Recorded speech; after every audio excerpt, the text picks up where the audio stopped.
Here's a man that everybody is going to enjoy meeting. He's Roy M. Cohn, who is confidential assistant to the United States Attorney General in this area, Irving H. Sapool. And, of course, they've been very busy prosecuting the Communists and Communist Party. How are you, Roy? How are you, Jack? I'm telling people out there how very busy you have been and on your way sort of to a semi-rest, as it were, after prosecuting the various red echelons in this country. Well, the job isn't quite over yet, and I think the best token of that is I have a suitcase full of Marxist, Leninist, Stalinist literature with me. You know, you've been, you go way back, actually. You're a very young fellow, but at the same time, I know you go way back because I think you were in on the Remington deal. I tried part of that case. Yeah, this Dashiell Hammett business, and of course all the various Communist Party members who are being prosecuted at the moment. What can you tell us, Roy, that we might not know from general newspaper coverage of the workings of the party in this country? What can we watch for as individual citizens? Well, of course, the one thing we have to understand at the outset is that the Communist Party is not a political party. It's a criminal conspiracy.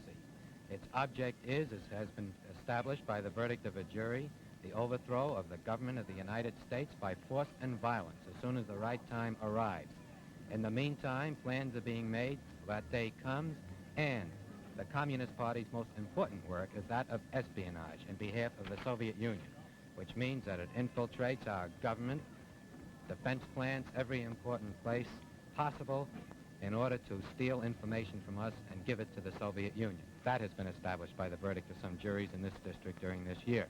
Have you found that they really have an efficient common form here, a higher headquarters that directs the party throughout the United States and its various workings? Well, I have no doubt that the orders come directly from Moscow, and I think that they're transmitted in a rather efficient way if we can characterize something as terrible as that as being efficient.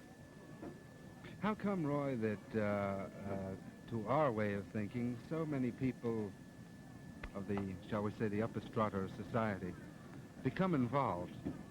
Well, I don't know if there are so many people. I guess that there are some in the so-called upper strata who are involved.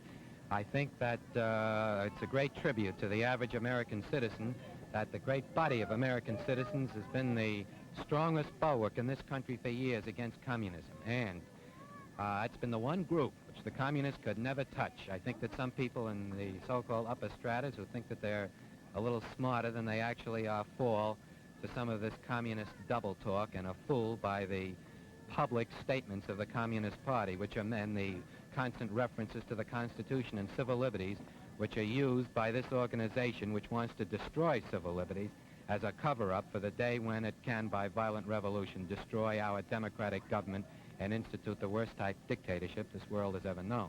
Do you think that our very active prosecution in the last year has helped to materially cripple the workings of the party? I think it has helped immeasurably. I think that the work of the Federal Bureau of Investigation, work of the Department of Justice in jailing as many of these people as didn't run off and jump bail, and the new indictment and the prosecution of communist leaders in this district has been the worst blow the Communist Party has suffered.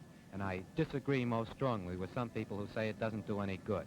I think if these people are made to understand that, like any other criminals, when they violate our laws, they will be punished, that will have a strong deterrent effect. And I think that the death sentence imposed by Judge Irving R. Kaufman and the Adams spy trial had a very strong deterrent effect. I think it's been a very good year on the anti-communist front in this country. How about the executive or the higher echelon coming in to replace these people? Do they have enough people of that caliber to keep up the workings of the party as we jail them? Well, the second string isn't as good as the first string, I suppose, and the third string isn't as good as the second string, and I think we've made a real dent in the leadership of the Communist Party. Like a football team? I think that's that's a good example. Roy, thank you very much for chatting with us, and have a good trip now.